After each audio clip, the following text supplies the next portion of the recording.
What's up guys, Tommy Bowyer here from Movie Rewind, and today I will be reviewing Iron Man 2. I remember the first time I saw that film with Matthew. Times were simpler back then. And by the looks of it, a lot more offensive too. So without further ado, let's get into it.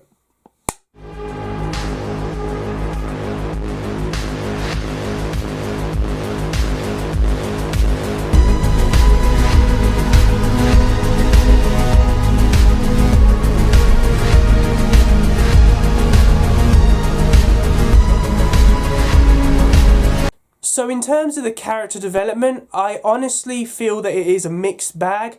Iron Man is apparently dying in this film from metal poisoning, and I didn't really find that very interesting. I felt like it was just a storyline made to pass the time. I personally believe that they should have focused more on the relationship between Tony Stark and Pepper Potts in this film. I felt like that should have been more focused on in this film. The development of the villain, much like the first film, is a very big letdown. Of course, Whiplash was actually seeming to be a very intimidating villain. However, he doesn't get enough screen time. And when he finally gets his comeuppance at the end of the film, it's a bit of an anticlimax.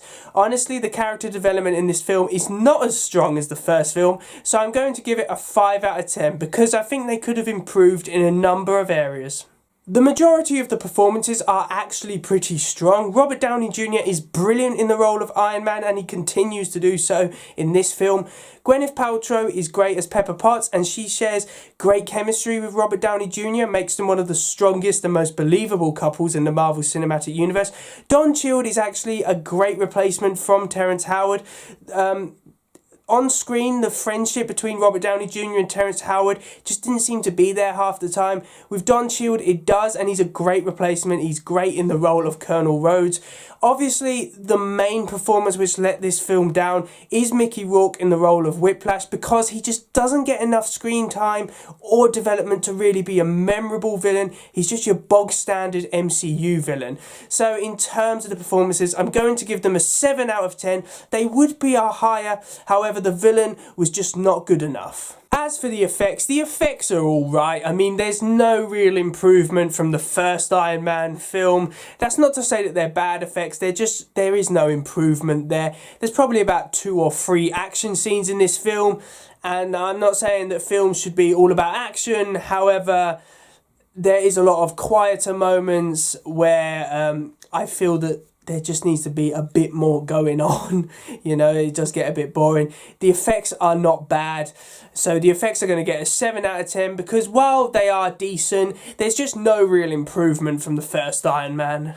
Now, as for the story and writing of this film, I think that Iron Man 2 is the closest the MCU ever got to just having a trailer film, a film which is just showing you and highlighting what films are coming out in the future. There's quite a lot of references to Captain America in this film, as well as a ton of S.H.I.E.L.D. Expedition and Avengers Easter eggs. So this film is kind of setting up loads of different Marvel films. It's the closest Marvel ever got to doing a film like this, and that does let it down. As I said, the story about Iron Man dying, that didn't grab me. I found that a bit boring in some places. It was going on way too long. So the story and writing is going to get a 4 out of 10 because it's just not as enjoyable or engaging as the first Iron Man was. Now, for this film's special recognition, I am going to talk about the ending, because the ending really does let this film down. I watched this film with my dad last week. He's never seen this film.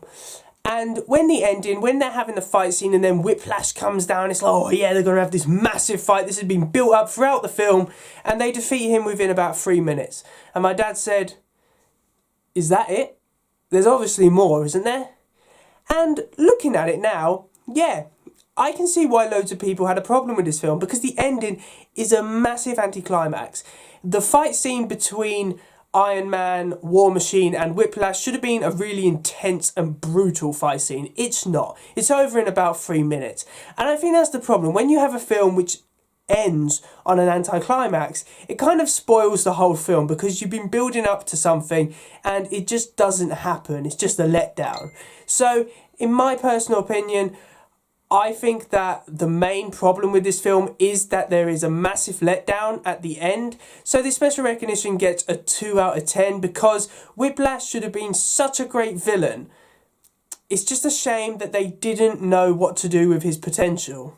So in conclusion, Iron Man 2 has strong characters as well as good performances. However, the main thing which lets this film down is its villain and the massive anticlimax at the end. And that's why Iron Man 2 gets a well-deserved 25 out of 50, which gives it a grade 4 ranking.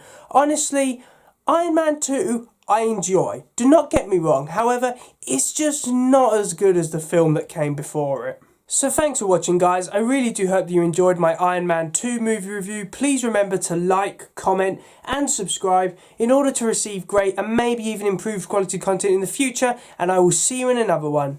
See ya!